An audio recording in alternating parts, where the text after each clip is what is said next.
Now that we've examined our three states of matter, the gas, liquid, and solid state, we'll look at changes of state and then how we can most conveniently represent these changes of state with phase diagrams. Let's start off by looking at a liquid in a closed container.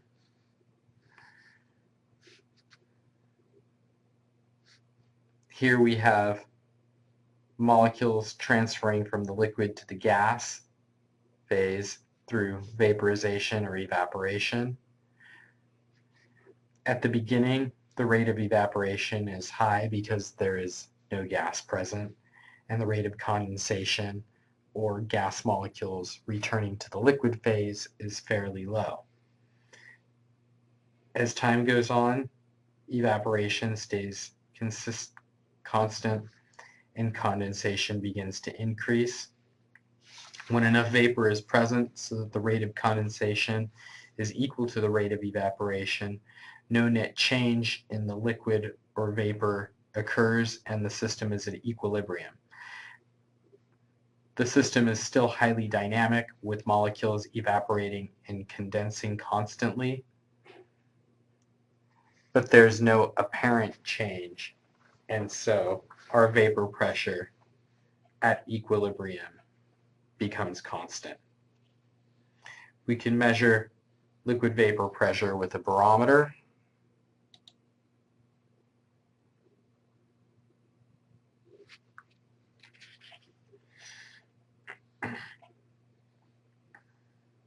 Which we've seen previously.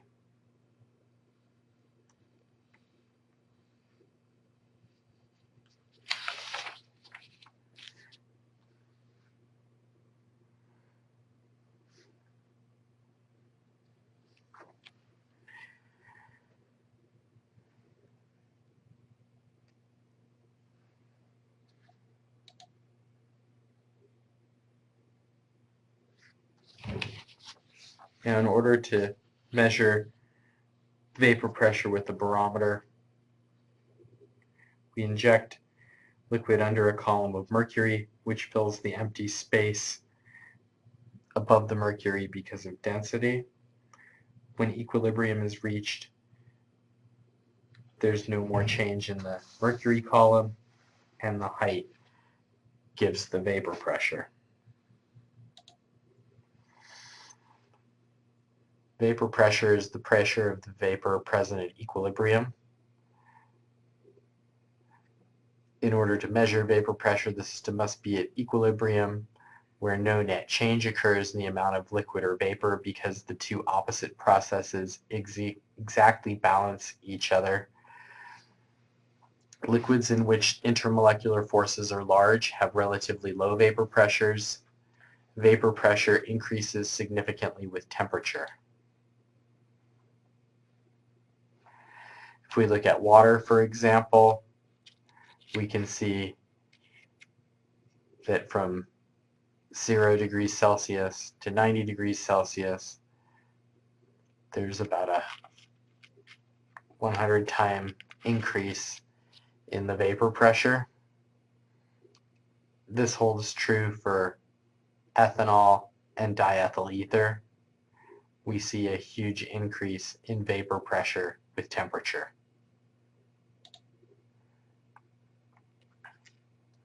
This is because as temperature increases, we increase the number of molecules in the liquid sample with a kinetic energy great enough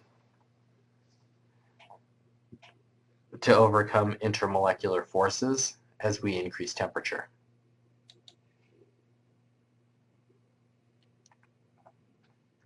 Now, if we take our plot of vapor pressure versus temperature and convert that into the natural log of vapor pressure versus 1 over temperature, we will get straight lines.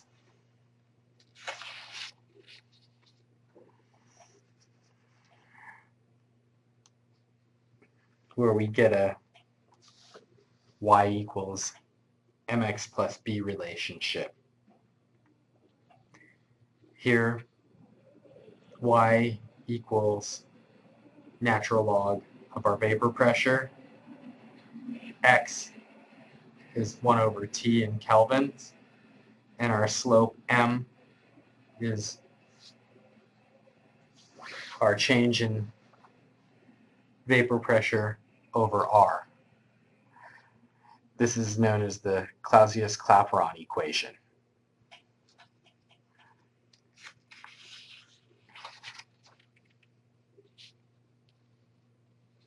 Solids, like liquids, have vapor pressure.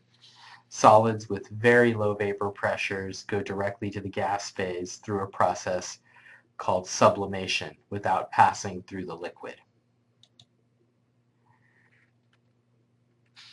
Now let's take a look at changes of state. Here we have a heating curve for water, which is a plot of temperature versus time for a process where energy is added at a constant rate. As energy is added to ice, the molecules vibrate. The vibrations increase until they break loose of the lattice and go from the solid to the liquid. We can see that occurring at 0 degrees. At the melting point, all added energy is used to disrupt the solid structure. For water, the ice structure's hydrogen bonds are broken up. The enthalpy change at melting is the heat of fusion, or the enthalpy of fusion. The temperature remains constant until all the solid is liquid, then the temperature begins to rise. In this heating curve, when we reach the boiling point of 100 degrees Celsius, the temperature stays constant until all liquid becomes gas, as the energy is used to vaporize the liquid. When all of the liquid is gas, the temperature will begin to rise once again. A normal melting point is the temperature at which solid and liquid states have the same vapor pressure under conditions where the total pressure is 1 atmosphere. The normal boiling point is the temperature at which the vapor pressure of a liquid is exactly equal to atmospheric pressure at 1 atmosphere. Sometimes changes of state do not occur right at the melting or boiling point. We can get supercooling or superheating. In supercooling, there's not enough organization for solid to form at the melting point or freezing point, and so it cools below. When the crystal does form, energy is released. In superheating, happens on rapid heating. Gases do not escape and build up at the interior of a liquid. When they finally escape, they can burst, blowing liquid out violently.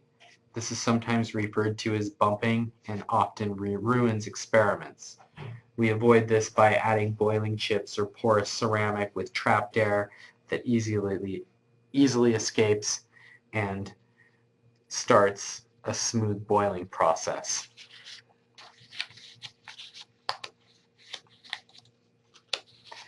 Now we'll begin to examine phase diagrams. Phase diagrams are a convenient way of representing the phases of a substance as a function of temperature and pressure. Key things to note on phase diagrams are the triple point, critical point, and the phase equilibrium lines.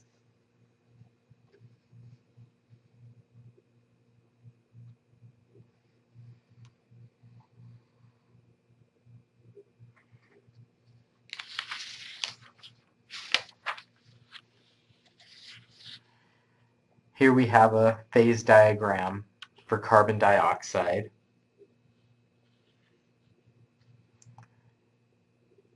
Again, note the phase boundaries between solid, liquid, and gas, triple point, and critical point, corresponding to various pressures and temperatures on our phase diagram. At the phase boundary, the phases exist in equilibrium. So at the phase boundary between solid and liquid, we have both solid and liquid. At the phase boundary between liquid and gas, we have both liquid and gas. Let's look a little bit more closely at the phase diagram for water.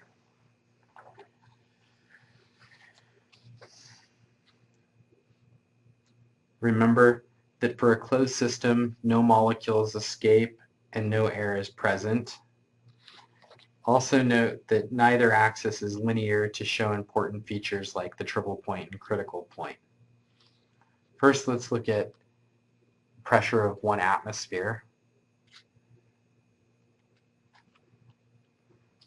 As we heat the solid, we reach a temperature where solid goes to liquid. This is the normal melting point for water.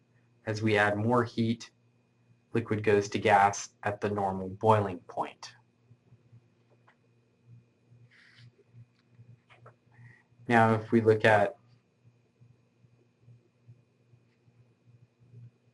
a pressure of 0.006 atmospheres, we heat a solid until we reach temperature of 0.01 degrees. This is our triple point. At the triple point, solid and liquid water have identical vapor pressures, and all three states of water are present: solid, liquid, and gas. At all pressures below P3,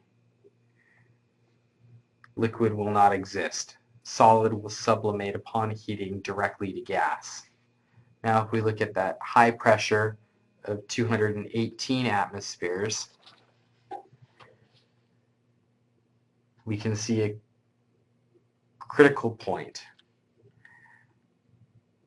This is the pressure required to produce liquefaction at the critical temperature. The critical temperature is the temperature above which liquid cannot be liquefied. Together, the critical temperature and critical pressure make up our critical point.